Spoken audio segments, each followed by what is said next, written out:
Well, first off, I think that we'll probably end up signing 3 guys to finish up today, but we've got 2 that we can release.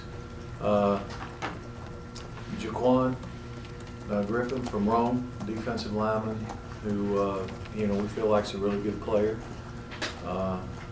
Very explosive, really strong. Been a starter there on back-to-back state championship teams at Rome High School.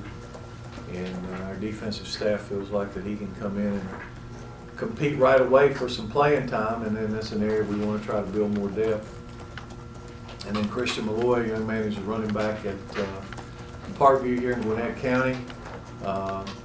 We got on a little bit late, but we've always kind of followed him. He had a knee injury early on his junior year, and I think that that limited his recruitment a little bit early. But after we watched him play this year, it was pretty clear to us that he regained his speed and mobility, especially towards the end of the year. And excited about him. I think we'll start him at B-back, but he could play A-back as well. So we're trying to get a little bigger at A-back, and he's a guy that can do that as well.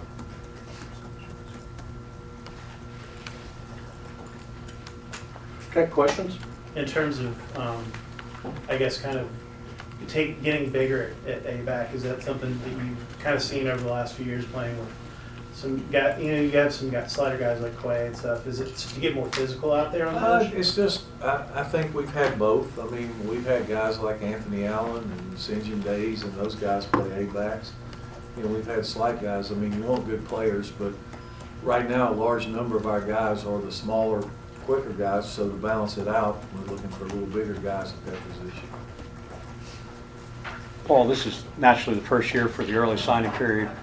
How did that affect, what happened, after December 20th, and what was your take on what you saw from the early signing period?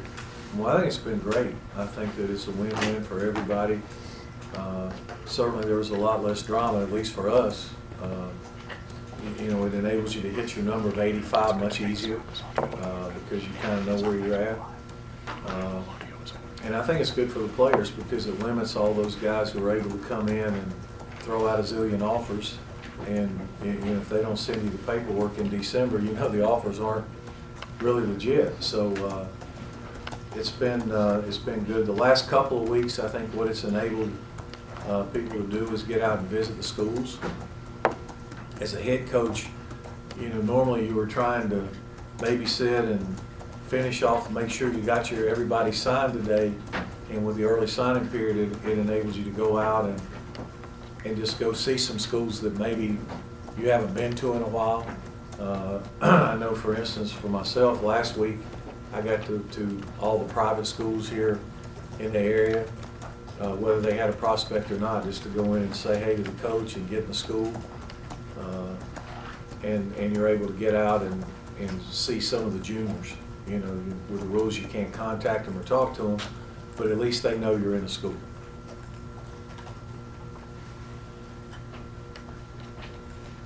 It seemed like there was kind of a feeding frenzy also at the end of the sort of December signing period where a lot of the smaller G5 kind of schools filled up on guys that maybe would be picked off by some of the bigger fish. Do you see kind of it seemed like there was a smaller pool of kids in the second signing period for schools unlike yourself that didn't fill up?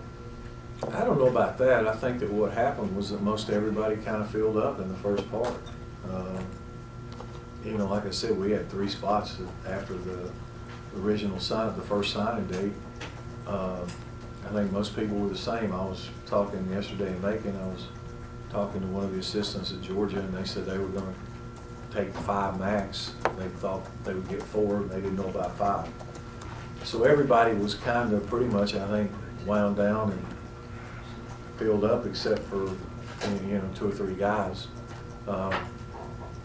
I think what you'll see happen is a lot of the kids who aren't recruited by the Power 5 schools, if they're not happy with what they've got, they'll wait, which, and see who wants to recruit after the signing date.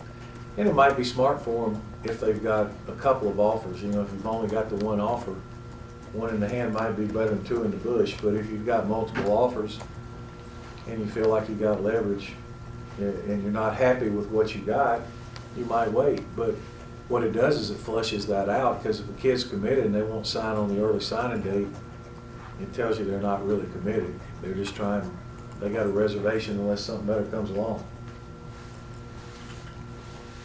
When we last met, you talked about getting DeFore from Ole Miss. Has there been any progress in getting the waiver? I think he's part of a group that's filed that waiver with the NCAA, and we really don't have anything to do with that. That'll be his attorneys, and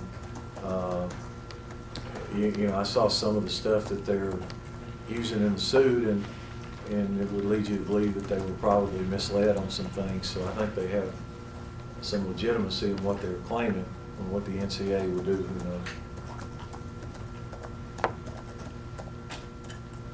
Do you know yet, guys that are linebackers and defensive linemen in the class, where you want to start them out in that 3-4, whatever it's? Yeah, some of them we do. I'm not sure they know yet, so I'm not going to make that public. But, you know, as we start our morning running and with the coaches out there and do that and give our guys a chance to see those guys, at some point, I will certainly offer my opinion on some guys, more so than I have at this point. But I really want our new defensive coaches to be able to come in and evaluate these guys with a clean slate. I don't want to cloud them with my opinion of the guys. I want them to look at them and see where they think they fit, and then we can sit down and talk. It wouldn't, I don't think it serves a purpose for me to go in there and say, okay, this guy needs to be this, and he needs to be that, and he needs to be that. I want them to look at it and see. When we talked to Coach Woody, he said he was just getting started with the evaluations on, you know, where to put everybody. Has he finished that, and will there be some changes? I don't think you'll finish it until you get into spring practice. I mean, you know, you can watch some tape, but a lot of these kids redshirted and didn't play. So you can start in morning runs, conditioning runs, then you'll start in spring practice, and you know, hopefully by the end of spring we'll have a pretty good idea where they all fit. And some of it will be based on need too. It seems like there's quite a clean slate in terms of both defensive line and secondary. It's kind of probably wide open competition anyways, just because of the way the roster turned over from last year. I think everything's wide open. I mean, the defensive line didn't really turn over that much. I mean, you've got At end. Desmond Branch, you've got Henry, you've got Tay Glanton. You know, all those three guys started in the last half of the season, so 3 of the 4 are back. You know, Kyle Henderson has been a starter. You got Brandon Adams. We lose Antonio and Keyshawn, who played a lot. So, but we're going from 4 down linemen to 3 as well. So some of those guys who played inside may be in. Some guys will be nose. You know, just that you got to put them where they fit.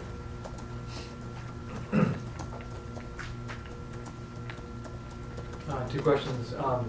Going back to the early signing period, James obviously signed after you were able to speak about him. Could you comment a little about him? And Who? James Graham. Yeah. And then also, Justice, do you have a sense of where you want him to live, whether it's inside or outside, or Justice Dingle? Okay, first James Graham. We're really excited about James. I think that he's a really, really good athlete. You know, he gives us 4 quarterbacks. We'd like to have probably 5 on scholarship at any time. So we're 1 down with Jay leaving. You know, I think that his skill set fits what we do. He's a really good runner. I think he throws the ball well enough, and it's just going to be a question of when he comes in, how quickly he can learn and move forward. But we're excited about him. I think he's a really good player. Justice, I would think, would probably, you know, I think he might be able to play any of the 4 linebacker spots. We'll just have to see. He's going to be a big kid. When we recruited him, we knew he could rush the passer. But I think the way Nate runs the defense, any of those 4 guys could be involved in rushing the passer. So, you know, I'll let the defensive guys sort out where they want to put him when they get him in here and evaluate his skill set in August. it seems like you're talking about Justice. He reminds me a little bit of Jabari in terms of his body structure, I guess. And that you kind of will, it's like you said, you have to see how he fills out, kind of Right. to where he Well, he's a goes. big, strong kid. I mean, right now, he fights the weight. I mean, he's fighting to keep it off, and he's probably 235, 240. So, he's gonna be 260 really quickly, probably. And, so we'll just see where that takes him. The thing I know is he's a good player wherever he plays. He did a lot of things for his high school team. He played some linebacker, he played some defensive end. He did a lot of stuff, but I think he fits right now, he'd have a chance to play any of the four, or at least 3 or 4 linebacker spots. Going back to Griffin, where do you see him fitting in? Could he play either inside or outside, or? I think he could. We recruited him as a defensive end.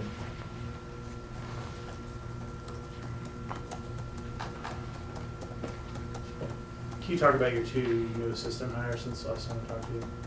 Yeah, well, Sheil Woods, who was the defensive coordinator at Wofford, had some history with Coach Woody. He'd worked with him, and like I said, when I hired Coach Woody, I wanted to give him a lot of input and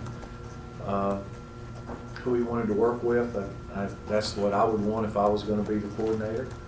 And he was really comfortable with Sheil. They'd been in the same system, same terminology, same everything. I would imagine that he's a guy that will go up in the box, that will be in contact, and you don't have to learn all those things. And then Jerome Rise, Coach Rise, the D-line coach, we interviewed multiple guys for that position from the ACC, the SEC, from all over. And he was one of the first guys we talked to. And in my mind, again, I wanted Nate to have the input, but he kept coming back. I was impressed with him when I sat in on the interview with his understanding of what we were trying to do, his knowledge.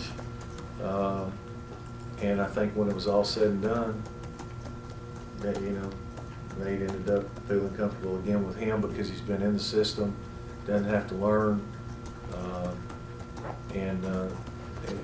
When he came in, when we got on the tape and I listened to him go through the teaching progression and this, that, and the other, I was impressed with him.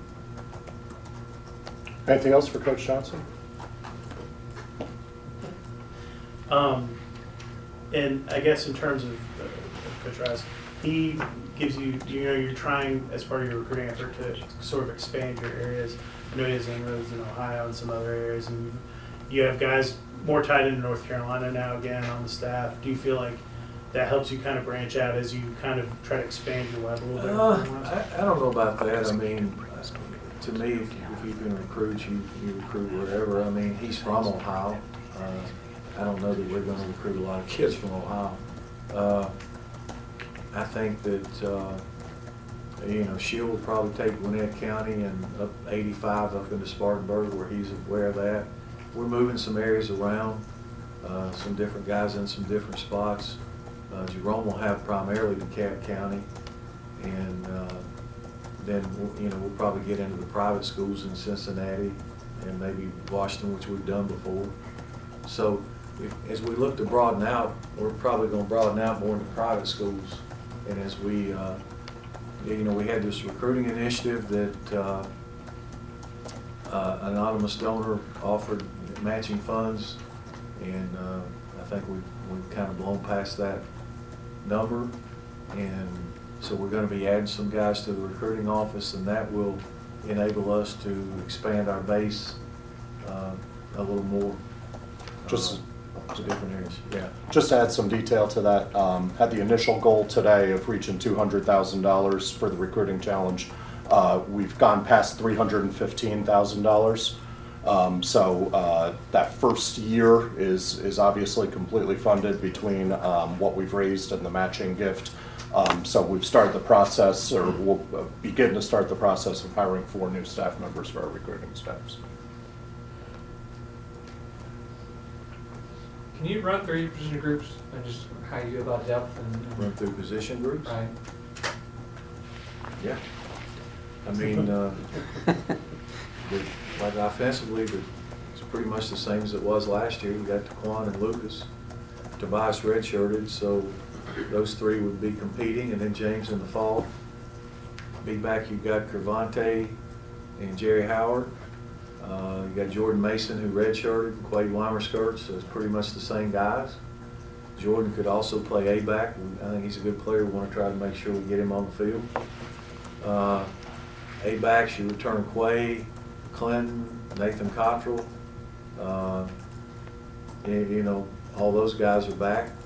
Offensively, 4 of the 5 offensive linemen are back. You could make a case for really 5 out of 5, I guess, because they started more than maybe even Shamir did.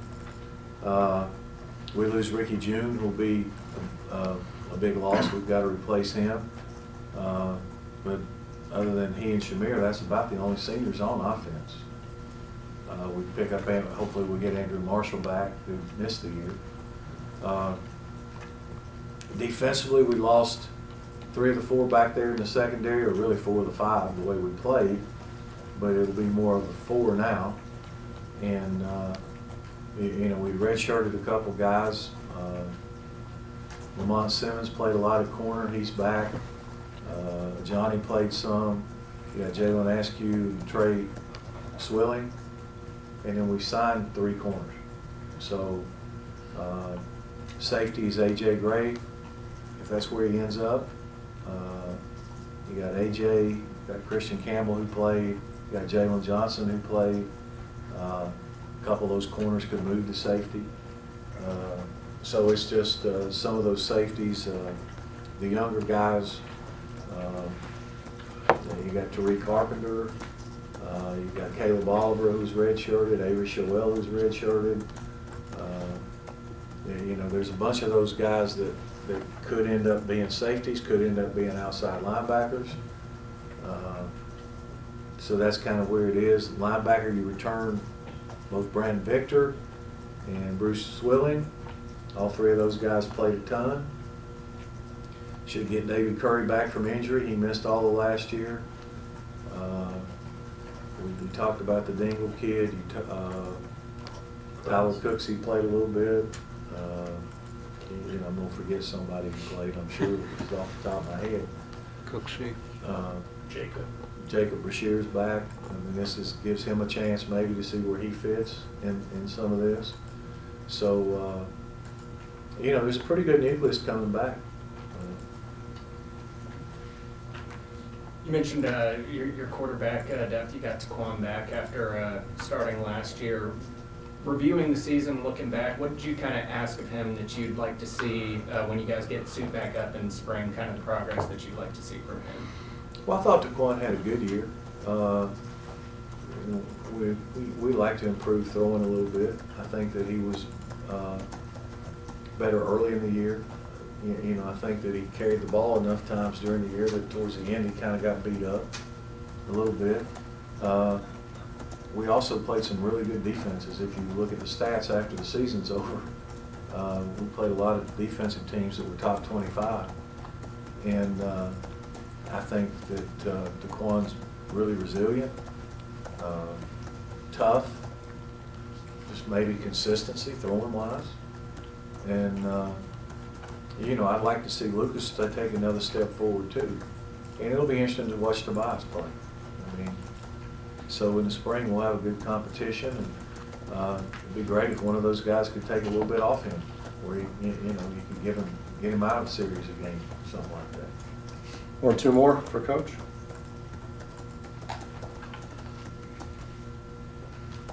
Can you talk a little bit about the kind of what you've seen from your early enrollees that are on campus now, just kind of your early observations? I know you obviously haven't practiced or anything, but just Yeah, we seeing really haven't done a lot with them. I think that, you know, TK had some surgery, so he's going to probably miss spring. Right now, you know, Jaquez and Charlie are doing good in school. I think we'll probably start Charlie at wide receiver. That's kind of where he wants to play. And, you know, Jaquez will start, right now we've got him penciled in as an inside linebacker. So we'll get a better take on him when we start morning running and when we get out there in spring practice. Can you describe what you look for with each, with the two spots inside outside linebacker? Well, I think that you look for good football players. I think the inside guys probably have to diagnose a little more stuff going on because there's more things in front of them, and maybe outside has a wee bit different skill set, and that it can be a little simpler for them, and they can. But you know, they've got to be able to rush the passer and be able to at least be adequate in some pass drops. But I think if you're talking about a really good player, they could play all four.